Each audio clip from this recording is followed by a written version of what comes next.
Ladies and gentlemen, allow me to introduce myself to you as the only senator who has been diagnosed with lung cancer as of last week. I have cancer of the left lung, which makes it hard for me to breathe. Ganito ang naging pahayag ni Senador Miriam Defensor Santiago tungkol sa pagkakaroon niya ng stage 4 lung cancer. I don't know what the reaction of my enemies are. Maybe they'll be happy because on the one hand I might die and then they could get rid of me. But on the other hand, I might survive and then I will get rid of them. Malaking palaisipan ang pagkakaroon ng lung cancer ng senadora, gayong hindi naman daw siya naninigarilyo. Ayon sa World Health Organization, aabot sa 1.59 milyong katao ang apektado ng sakit na ito. Nanguna rin ng lung cancer na sanhi ng pagkamatay ng mga kalalakihan sa Pilipinas. At ikatlo naman sa kababaihan, kasunod ng breast and cervical cancer. Lung cancer din ang tumama kay Jam Sebastian mula sa YouTube sensation ang real-life couple na Jamich. Ayon sa binata na dumaan sa pagpapagamot, hindi rin daw siya naninigarilyo. Bakit nga ba nagkakaroon ng lung cancer maging ang mga taong hindi naman naninigarilyo? Yan ang ating tatalakayin. At para lubos pa nga ho natin maintindihan ang tungkol po sa lung cancer na ikinagulat syempre nating lahat dahil po sa pagkakaanunsyo naman nitong si Senador Miriam Defensor Santiago na meron nga ho siyang lung cancer. Marami ho ang nagtaka, lalo't sinasabi niyang hindi naman siya naninigarilyo at maging ang kanyang asawa. Kaya ngayon pong umaga, aalamin ho natin saan nga ba natin ito nakukuha? At makakasama po natin si Dr. Gia Elena Imelda Ladreda, isa pong pulmonologist at oncologist mula naman sa Lung Center of the Philippines. Magandang umaga po sa inyo, Doc. Good morning. Doc, yun nga, marami tayong kasing naririnig na nakukuha ito sa paninigarilyo. But apparently, si Senator Santiago, na-educate tayong lahat na hindi siya naninigarilyo pero meron siya nito. So saan ho nakukuha ang lung cancer? So in 90% talaga po, 90% dahil nga sa sigarilyo. Pero yung The rest na hindi. Yung 10% pwede itong nakuha sa occupation, sa trabaho. Yung halimbawa exposure sa mga asbestos, yung mga minero na naka-expose sa radon gas.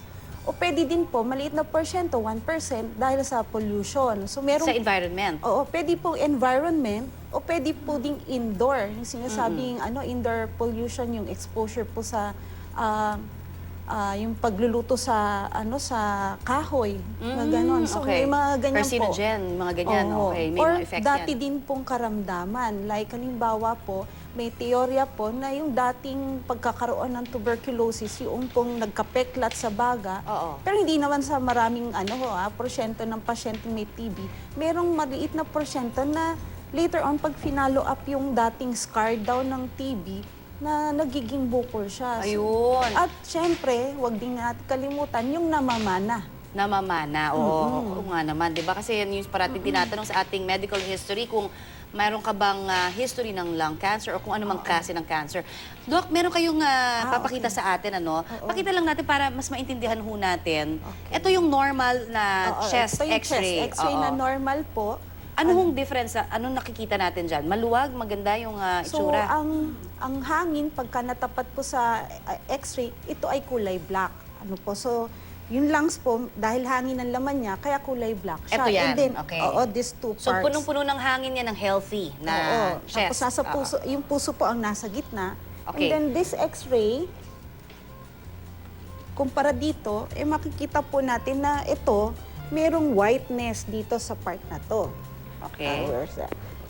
And then, so, kumpara doon sa kabila na panay halos black, ayun. Ito, nakikita natin parang puti-puti na yung area na yan. Yan po ay isang baga na meron pong kalat ng maliliit na bukol at saka tubig. Alright. Ano ho ang mga sintomas ng may lung cancer?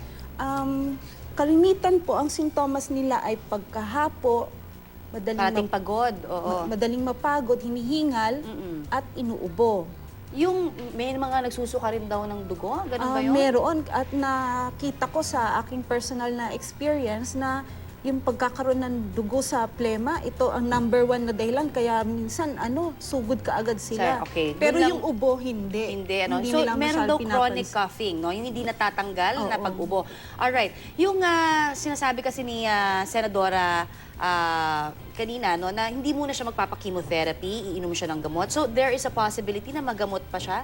Na hindi kailangan kung sa chemotherapy pa, ganon? Siguro- Pwedeng gamot muna ng oral? Oo, pero ano po to, chemotherapy in oral form. Oh, At saka okay. targeted po ito. Oo. Hindi po yung standard na nakikita natin inilalagay sa swero. Oo. Pero chemotherapy na mas angkop po ito dahil siguro po yung sa tumor, meron silang makikitang may nakita silang mutation do sa gene ng tumor. Malaki ang posibilidad na, kasi sinasabi niya hindi pa naman kumakalat. So, magkakaroon ng chance, of course, na gumaling yung mga may lung cancer in general. Ganun ho ba yun? Sa ngayon siguro sa kagandahan ng mga gamot na available, Ayun. maganda po ang nakikita nating posibilidad na marami sa mga may ganito pong karamdaman, may mas maganda na pong outcome yung treatment in Yan. terms of survival. Yun ang good news. At least Oo. wag matakot para doon, doktora, sa mga nagkaroon ng ganitong klase ng cancer, no? Or any type of cancer. Basta kailangan pumunta ka agad sa doktor at Yes. magpatingin, magpa-treat po tayo. Yes. Alright. Maraming salamat po sa inyo, doktora. Yan po naman si Doktora Gia. Samantala, puntahan naman po na natin ngayon si Suzy.